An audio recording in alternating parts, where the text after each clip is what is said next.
Okay, it's 5:15 and welcome everyone to the Cred.15 at 5:15. My name is Ronan McDonald and I have the pleasure of being your co-host this evening alongside Kendra Sudwick. Cred.15 is a space where we want to support you to navigate this time, to feel connected and to hopefully build some strong habits. So it is a Saturday evening. I know people are at various stages of their weekend, whether it's getting towards Saturday evening or ready for relaxing, or Saturday morning for some people, different parts of the world. Welcome if you're joining us on Zoom, if you're listening in, or if you're joining us on Facebook Live. Very briefly, some housekeeping. We do want to make it as interactive as possible. So if you do have some questions, please do feel free to type them in. Or if you're watching or listening on Facebook, just maybe reflect on the answers and write them down if you'd like to. So without further ado, I'd like to hand over to the wonderful Kendra Sudwick. Thanks, Kendra. Thanks, Ronan. Welcome everyone, or welcome back. Let's begin Cred Evening 15 with a mindfulness exercise. So sit straight back in your chair or stand nice and tall if you're standing right now. Imagine there's a big string lifting you up. So if possible, bring your back a little way from the rear of the chair so your spine's supporting itself. You can rest your feet flat on the floor and you can close your eyes or lower your gaze. And I want you to focus your attention on your breath as it flows in and out. Stay in touch with the different sensations of each in-breath and each out-breath. Observe the breath without looking for anything special to happen. There's no need to change or alter your breathing in any way. Just notice it.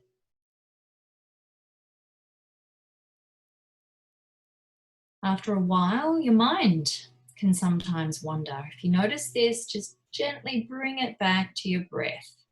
Don't give yourself a hard time about it. Just realize your mind's wandered and gently guide it back without criticizing to the practice of breathing.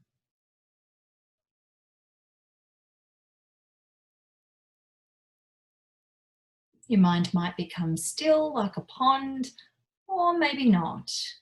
Either way, if you do get a sense of stillness, however fleeting, just notice it. Savor it. Whatever happens, just allow it to be what it is.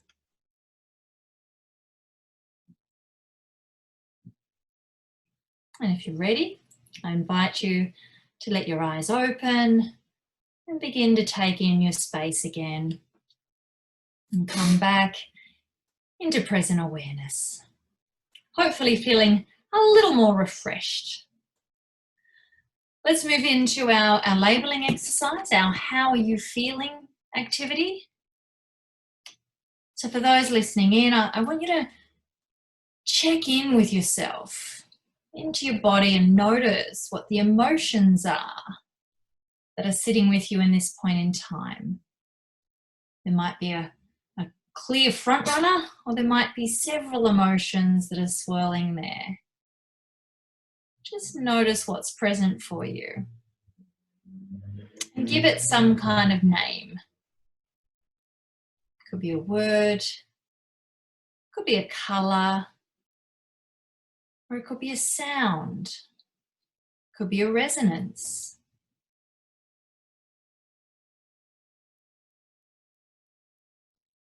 So whatever it is, give yourself the opportunity to express it now. If you'd like to type it into the chat box, Katie, you can. And for those of you that are just listening in on Facebook Live, express it out loud, whatever it is, even if it's a sound.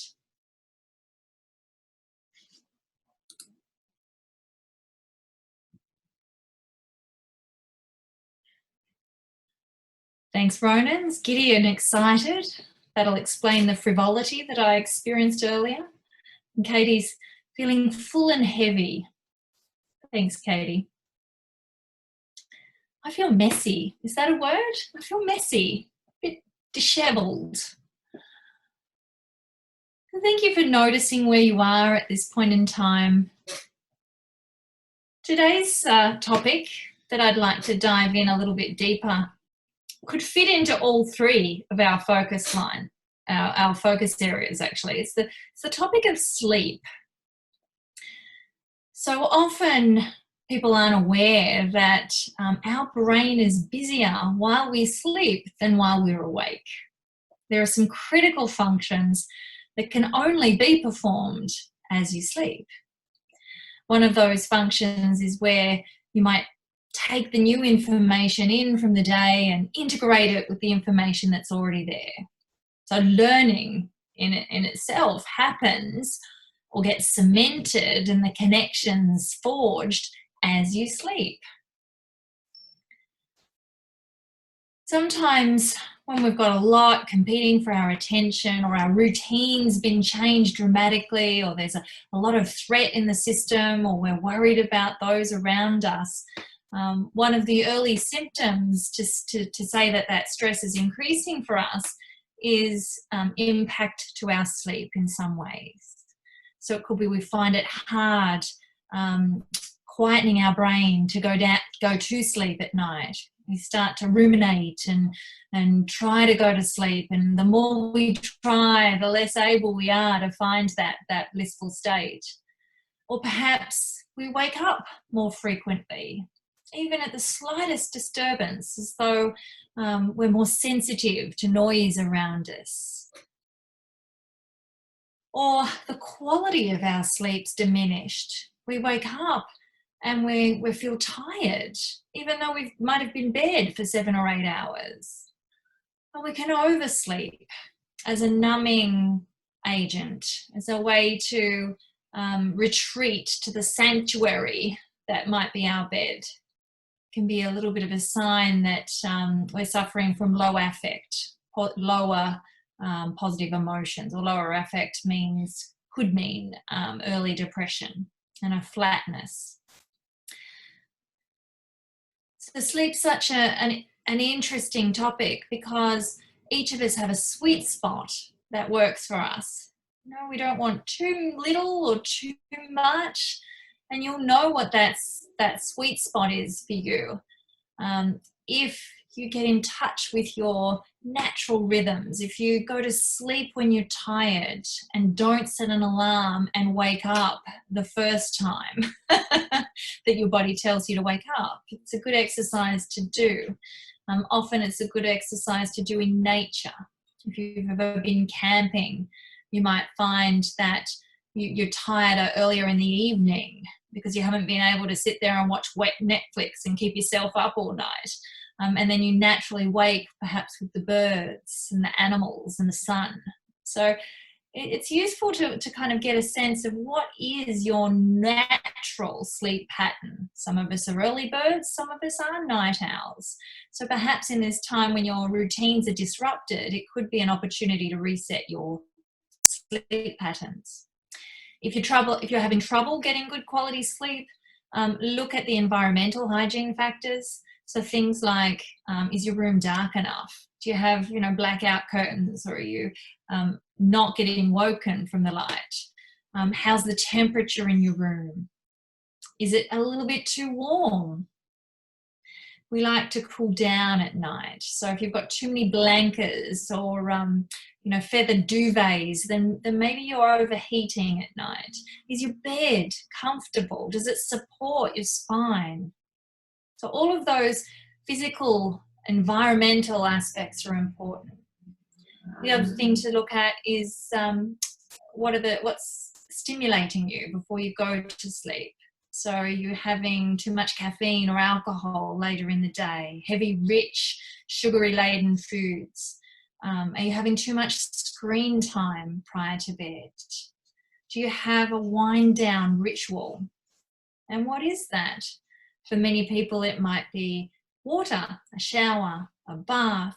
It might be reading is probably better for you than watching movies, particularly if it's provocative kind of content or dramatic kind of content. Maybe it's listening to music, having a wind down ritual about half an hour before bed. Could be a nice cup of herbal tea. So to support good sleep, we need to look at it from a physical, mental, emotional and environmental perspective. I hope some of the tips that I've given you today are helping if you're struggling with your sleep. Some of the research that I've read is sleep is the number one thing that you need to take care of before even exercise. So you could be exercising and doing and eating well and doing all of these other things and not reaping some of the benefits if your body isn't getting enough sleep. So sleep before exercise. Who would have thought? I actually thought it was the other way around. There's one other relationship between these two things. The more you exercise, the less sleep you need. So we're not forsaking exercise. And given I've moved into another lane, Ronan, would you like to talk a little bit more about our other two pillars? Thank you, Kendra. And great learnings from me personally as well. So thank you very much for sharing.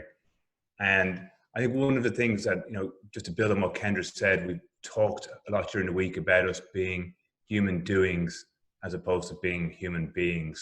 And today is hopefully an opportunity to just be and recharge your batteries and catch up on sleep and focus on the things that will support us into next week. So just very briefly to finish our scan, we want to talk about move. So making sure that we're doing something to move every day. If that is something you've been doing today, and just take a moment to reflect on the experience, how it felt, if it was outside, did you have the wind at your back, sun on your face? And if you're just starting your day, we encourage you to make some time to move today. And the area of connect, we will obviously emphasize the importance of social connection at this time. And a shout out to Luke Foster from living.org, who shared a great post today on what some of the signs to look out for when you're checking in on some of your friends and colleagues. Have you maybe noticed anything different? Maybe people not responding, any changes in behavior? So maybe reach out and be proactive and try and make a connection with someone today. Thank you for joining us on the Cred.15 at 5:15. We will be back here tomorrow morning at 8:15 a.m. Sydney time. We hope to do a pretty special session at some stage tomorrow. So join us either at 8:15 tomorrow morning or 5:15 tomorrow evening. Thank you very much for being with us. Kendra and I will stay around for a couple of minutes if you do have any questions. Wishing you a wonderful evening or a wonderful day.